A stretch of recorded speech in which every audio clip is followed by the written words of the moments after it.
शहाणी माणसंच गतिमंदासारखी करायला लागली तर गतिमंद व्यक्तीला तरी काय बोलायचं। एखादा गतिमंद आहे हे समजताच बऱ्याच वेळी त्याची टिंगल केली जाते, त्रास दिला जातो। पण काही जण गतिमंद व्यक्तीचा स्वतःसाठी फायदा सुद्धा करून घेतात। असाच एक प्रकार कोल्हापूरच्या शाहूपुरीतील एका हॉटेलमध्ये घडलाय। एका टोळीनं चोरी केली नाही तर करून घेतली।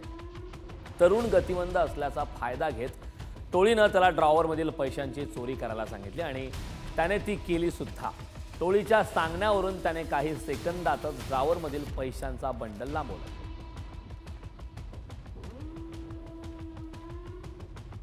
आजकाल माणसांसारखेच प्राणीही देवाचे भक्त असल्याचं दिसतंय। कारण अजूनपर्यंत फक्त माणसं मंदिरात जात होती, पण आता तर प्राणी सुद्धा मंदिरात जाऊ लागले।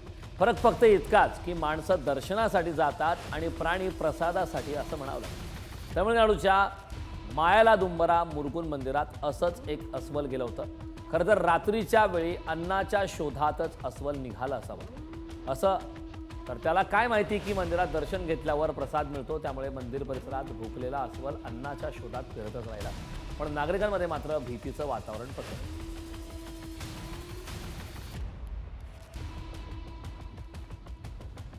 मंडळी, हा अपघात पाहिल्यानंतर कोणाच्याही काळजाचा थरकाप उडाल्याशिवाय राहणार नाही। काळ आला होता पण वेळ आली नव्हती म्हणतात तेच।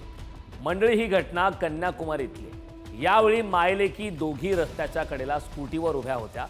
याच दरम्यान पाठीमागून येत हायवाने त्यांना जोरदार धडक दिली। यात दोन्ही मायलेकी हायवाच्या टायरखाली जाताना मात्र थोडक्यात बचावल्यात।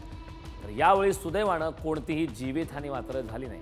ते म्हणतात ना, देव तारी त्याला कोण वारी, त्याचंच हे एक उदाहरण आहे। म्हणून रस्त्यावरून प्रवास करताना किती सावधानता बाळगणं गरजेचं असतं ते या घटनेवरून आता पुन्हा एकदा पाहायला मिळतं। सिग्नल क्रॉस करताना अनेक अपघात घडत असतात। कधी ते किरकोळ असतात तर कधी कधी खूपच भीषणही असतात। ही घटना आहे गुजरातच्या साबरकांठा येथील। यामध्ये एका भरधाव वेगाने येणाऱ्या दुचाकीने सिग्नलवर क्रॉस करणाऱ्या दुचाकीला धडक दिली। यामध्ये दोन्ही दुचाकी चालक गंभीर जखमी झालेत। दुचाकी चालवत असलेल्या महिलेचे गाडीवरील नियंत्रण सुटल्याने हा अपघात झालाय। यामध्ये महिला गंभीर जखमी झाली असून तिच्यावर रुग्णालयात सध्या उपचार सुरू आहेत। चोरीच्या विविध घटना ऐकायला मिळतात, मात्र घराबाहेर उन्हाळ्यात वाळत ठेवलेल्या डाळीची चोरी कदाचित ही पहिलीच घटना असणार आहे। गोंदियात एका व्यक्तीनं कडक ऊन पडलं म्हणून तुरीची डाळ वाळत टाकली आणि तो घरातून निघून गेला। पण आता त्या डाळीची चोरी होईल असा त्याने लांब लांबपर्यंतही विचार केला नसेल।